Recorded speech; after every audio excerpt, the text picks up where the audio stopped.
defend our democratic values, to stand up for the universal and fundamental freedoms that all men and women have, in our view. That's just part of the DNA of our country. So human rights is going to always be on the table, I told them.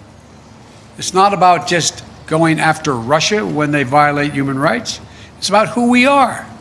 How could I be the President of the United States of America and not speak out against the violation of human rights? I told him.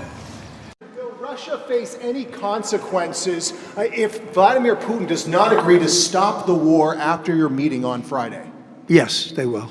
Yeah. What will the consequences There will be be? consequences. Sanctions, tariffs? There will be, I don't have to say, there will be very severe consequences, yes. Yeah, please.